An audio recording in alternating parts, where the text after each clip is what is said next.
Encore une présentation et une conclusion.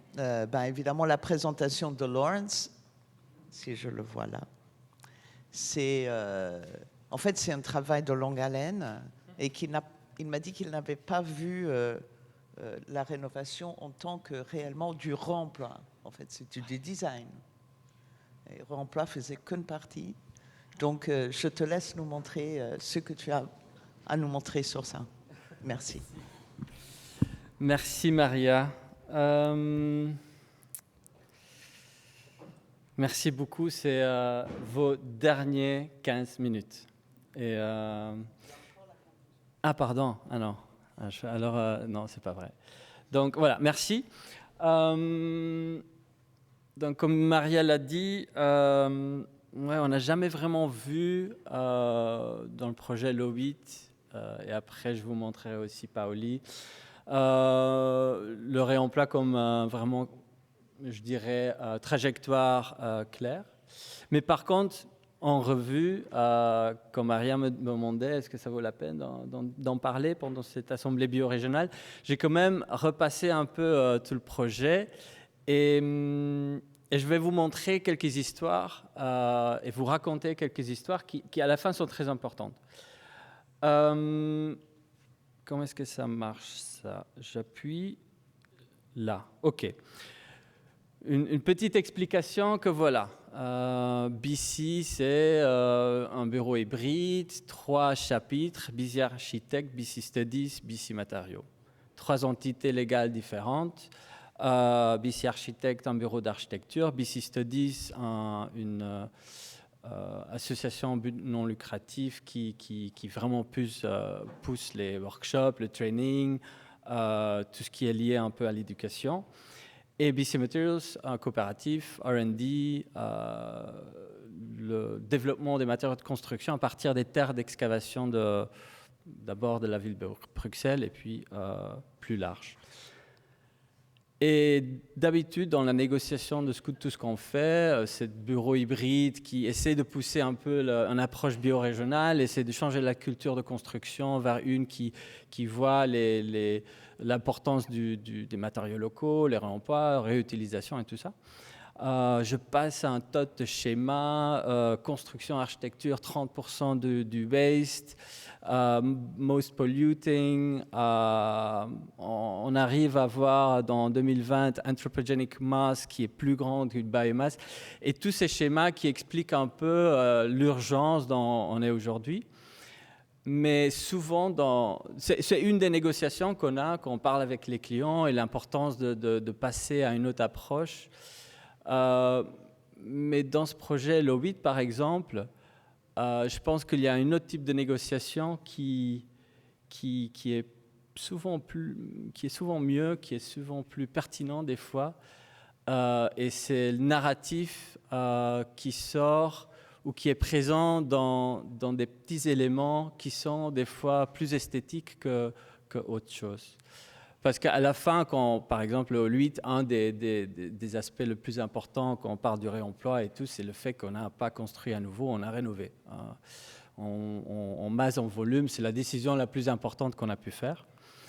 Mais quand même, quand on vient et il y a des tours, des visites guidées et tout, c'est pas l'aspect peut-être qui est mis en avant ou qui est le plus visible. Les gens viennent, ils entrent. Et souvent, il y a une histoire dans le projet que je vois quand j'explique aux gens qui vraiment, ah waouh, et c'est la façade et le sol. Le sol dans bloc A. Et en fait, ça vient de la rénovation, le fait du choix que, OK, on va isoler par la toiture en haut, on a enlevé toutes les tuiles. Parce qu'on voulait garder ici la vue, l'aspect de l'existant. Donc ici, on voit en fait la structure en bois et l'isolation, c'est venu par-dessus. Quelque chose qui est un peu atypique, c'est un choix esthétique d'abord, mais par contre important. Donc on a enlevé toutes les tuiles, on les a nettoyées et je pense à la fin, on a réutilisé 50%. J'ai plus les chiffres en tête.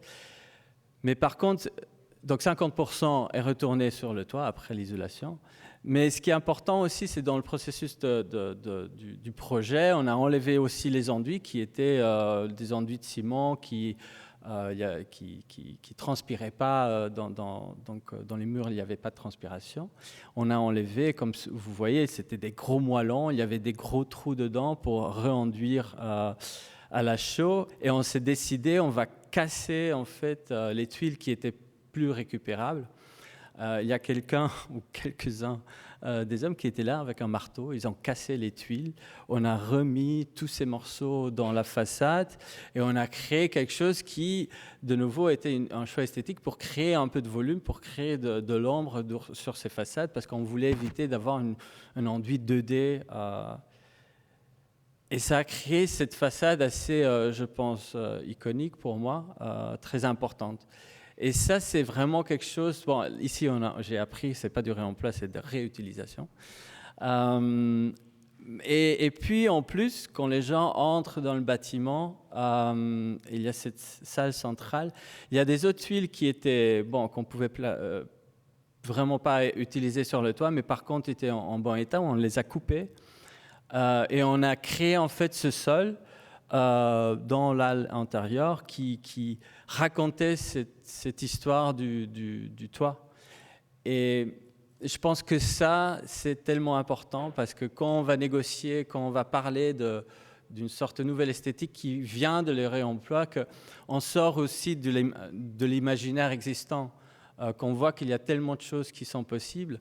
Et en fait, ce sol, c'est l'introduction à tout ça. Et puis, on part, et en fait, l'impact plus important, c'est le fait qu'on n'a pas démoli le bâtiment, parce qu'à la fin, dans ce sol, il y a du béton, énormément, en fait, parce que tout ce bâtiment devait prendre un poids énorme que le béton pouvait faire à l'époque. Et puis, avec le bureau d'études... c'était un peu difficile. Mais en tout cas, voilà. Donc, peu d'impact et peu de logique, mais la logique vient de la narratif, et ça fait tellement aujourd'hui, et c'est très important. Un autre projet, Paoli, pas loin d'ici. Là, je pense toute l'histoire ou toute la narration de réemploi et réutilisation est plus visible. Parce qu'ici aussi même avec l'excavation, tous ces sols la terre était polluée, il y avait peu de choses qu'on pouvait du bâtiment lui-même, quand on l'a décomposé, on va dire, réutilisé. À Paoli, c'était différent, c'était une ancienne clinique et ça devenait des logements pour étudiants. Donc voilà, on était un peu plus proche au niveau de programme. Mais là aussi, un des plus importantes décisions, c'est garder le bâtiment. Là, j'entre aussi dans le narratif de la peau, de la façade. Et je commence avec cette vue parce que nous, on voulait garder tout. Mais par contre, voilà, au fur et à mesure, on s'est rendu compte que les murs entre les chambres, c'était de la colle sur de la colle sur la colle. On enlevait quelque chose et tout le mur venait avec. Acoustiquement aussi, pas faisable. Et l'idée ici, un peu de se dire, on va garder tous ces débris. Même chose avec la toiture, on devait remplacer quelques tuiles. Et là, l'histoire serait phénoménale, romantique, si je disais, on a amené une machine sur site, on a cassé tout ça, on a créé de la poudre et on l'a réutilisé dans l'enduit. Mais ce n'est pas le cas. Parce que c'était pas possible, parce qu'en fait, on pouvait le faire, mais c'est trop cher, c'est beaucoup de poussière, c'était une zone résidentielle, pas vraiment logique. Mais j'aurais aimé de pouvoir raconter cette histoire. Mais donc, c'est pas vrai, on a acheté ça.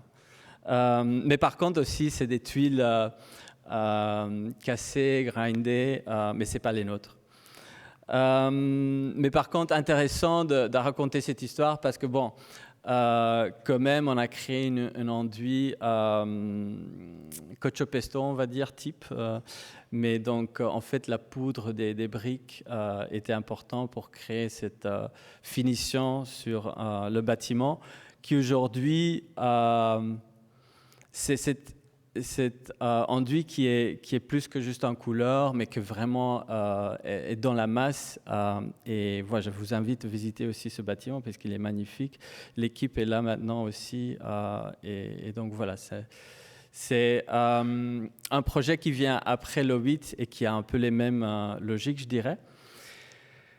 Et il y a plein d'histoires comme ça. Mais la plus importante peut-être, et je vais jumper parce que sinon c'est une répétition celle-là, c'est donc on a récupéré pas mal d'éléments de la clinique. Il y a les plafonds, les faux plafonds, il y avait toutes les portes, les lavabos, et donc tout ça, ça vient du bâtiment. On les a stockés, plein de lampes. Et il y a cette histoire qui est très chouette.